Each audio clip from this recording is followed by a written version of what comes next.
పిలుపు మేరకు తెలంగాణలో గౌరవ ముఖ్యమంత్రి రేవంత్ రెడ్డి గారు ఇదే సభలో బీసీ సంక్షేమ శాఖ మంత్రులు పొన్నం ప్రభాకర్ గారి ద్వారా మరి బీసీ కులగణనకు తీర్మానం ప్రవేశపెట్టి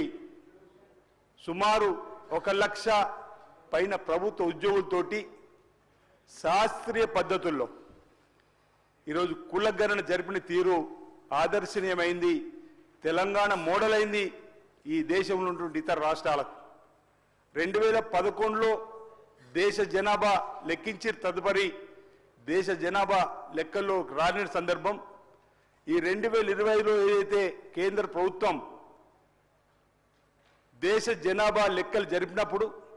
ఈ తెలంగాణలో జరిపినటువంటి బీసీ కులగణనకు సంబంధించినటువంటి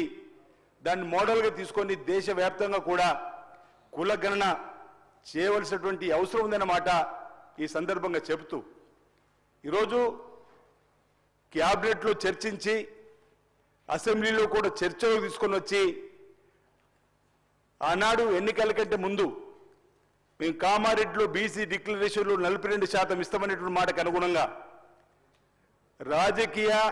విద్య ఉద్యోగ పరంగా కూడా 42% బీసీలకు ఇవ్వాలని చెప్పని ఓ శాశ్వతపేత నిర్ణయం, చారిత్రక నిర్ణయం తీసుకొని ముందుకు పోతున్న అంశాన్ని కూడా ఈ సందర్భంగా ఇక్కడ చెప్పడానికి గర్వపడుతున్నామని చెప్పిన మాట సందర్భంగా చెబుతూ ఈరోజు ఈ అంశంలో కూడా కొన్ని విమర్శలు చేస్తున్నప్పటికీ అసలు ఇప్పటివరకు లెక్క ఎక్కడ కూడా పక్కాగా లేని సందర్భంలో బీసీల కులగణన ద్వారా 56.33% ఈరోజు లెక్క తేలిన సందర్భంలో దానికి అనుగుణంగా భవిష్యత్తులో ఆ వర్గాలకు ప్రభుత్వాల పక్షాన వచ్చేటువంటి రాయితీలు కానీ,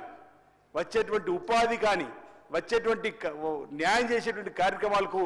సహకారం అందించాల్సింది పోయి ప్రతిపక్షానికి సంబంధించినటువంటి బీఆర్ఎస్ కానీ బీజేపీ కానీ అక్కడక్కడ విమర్శించిన తీరును సరికాదన్నమాట సందర్భంగా చెబుతూ అసలు బీసీ కులగణన జరుగుతుంటే వైపు బాధ్యత గల ప్రతిపక్ష నేతగా ఉన్నటువంటి కేసీఆర్ గారు కానీ ఈ సభలో ఉన్నటువంటి ఇతర పెద్దలు ప్రతినిత్యం మాట్లాడేటువంటి హరీష్ రావు గారు కానీ కేటీఆర్ గారు కానీ అసలు ఈ బీసీ కులగణనలో పాల్గొనకపోవడాన్ని ఏమన్నా అధ్యక్షాన్ని అడుగుతా ఉన్నా. ఈరోజు బలిన వర్గాలపైన ఇంత చిన్న చూపాన్ని మేము అడుగుతున్నాం. ఓవైపు బీసీ కులగణన జరుగుతుంటే అందులో వాళ్ళు చేరి వాళ్ళ యొక్క వివరాలు చెప్పి దీనికి ఊతం ఇవ్వాల్సినటువంటి వీళ్ళు అందులో పాల్గొనకుండా ఇంకా ప్రతినిత్యం విమర్శలు చేస్తూ గౌరవ ముఖ్యమంత్రి రేవంత్ రెడ్డి గారు కానీ ప్రభుత్వాన్ని కానీ బదనం చేసేటువంటి కార్యక్రమం చేస్తున్నారు. ఇది సరికాదన్నమాట అనేక సందర్భాలు చెప్పినాం. ఈ సభ ద్వారా కూడా ఈరోజు ఈ కులగణన జరగడం అనేది చారిత్రాత్మక నిర్ణయము, ఓ సాహసోపేతమ నిర్ణయము. బలహీన వర్గాలందరూ కూడా ఎన్నో సంవత్సరాలుగా ఎదురు చూస్తున్నటువంటి ఓ అంశం ఈరోజు తెలంగాణలో రావడం, ఈ తెలంగాణ దేశానికి రోల్ మోడల్ కావడం ఈరోజు ఇక్కడ మేము అదృష్టంగా భావిస్తున్నాం అధ్యక్ష. అదేవిధంగా ఉన్నటువంటి భారతీయ జనతా పార్టీకి సంబంధించినటువంటి మిత్రులు కూడా ఈరోజు చిత్తశుద్ధితోటి ఏదైతే 42% రిజర్వేషన్ ఇవ్వాలని చెప్పి మేము అనుకుంటున్నామో భారతీయ జనతా పార్టీ కేంద్రంలో ఉన్నటువంటి ప్రభుత్వంతో ఒప్పించి మెప్పించి ఈ రిజర్వేషన్కు అక్కడ కూడా మాకు సహకారం అందించి ఏమాత్రం ప్రేమ ఉన్నా కేంద్రం ఒప్పించి 42% రిజర్వేషన్ అమలయ్యేలా చూడాలని చెప్పి ఇక్కడ ఉన్నటువంటి భారతీయ జనతా పార్టీ కూడా ఈ సందర్భంగా నేను తెలియజేస్తూ ఈరోజు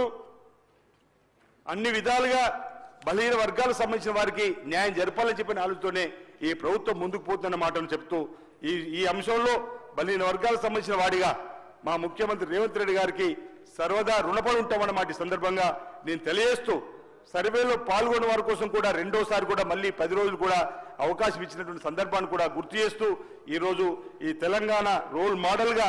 ఈ దేశానికి లోక్సభలో కూడా రాహుల్ గాంధీ గారు తెలంగాణలో బీసీ కులగణన జరిగింది, ఇంచుమించు 90%, 85% వరకు మనం వచ్చినట్టు తేలింది. ఈరోజు ఈ సందర్భం ఉంటే ఈ ప్రభుత్వాన్ని అభినందించాల్సి పోయి అక్కడక్కడ విమర్శ చేస్తున్న వారికి నేను సూచన చేస్తా ఉన్నా, అభినందించండి ప్రభుత్వాన్ని. బలహీన వర్గాలకు మేలు జరిగేటువంటి కార్యక్రమాన్ని స్వాగతిద్దాం. ఈరోజు బీసీ కులగణనకు సంబంధించిన అంశంలో అందరం కూడా కలిసి భవిష్యత్తులో ఆయా వర్గాలకు ప్రభుత్వం పక్షాన్ని ఇచ్చేటువంటి రాయితీలు ఫలాలు అందే విధంగా మనందరం కూడా కలిసికట్టుగా కృషి చేస్తామన్నమాట ఈ సందర్భంగా తెలియజేస్తూ వ్యవసాయ రంగానికి సంబంధించి కూడా అధ్యక్ష నిన్నటి రోజు గవర్నర్ గారి ప్రసంగంలో రాయితీ ఒక్కొక్క అంశాన్ని చెప్పినప్పుడు ఈరోజు వ్యవసాయానికి సంబంధించిన అంశం కూడా వారు చెప్పడం జరిగింది. ఈరోజు వ్యవసాయానికి సంబంధించి రైతు అనబడేవారు రాజుగా ఉండాలని, రైతు అనబడేవారు పైచేయిగా ఉండాలని రైతు అన్నబాడే వారికి అన్ని రకాలుగా చేతి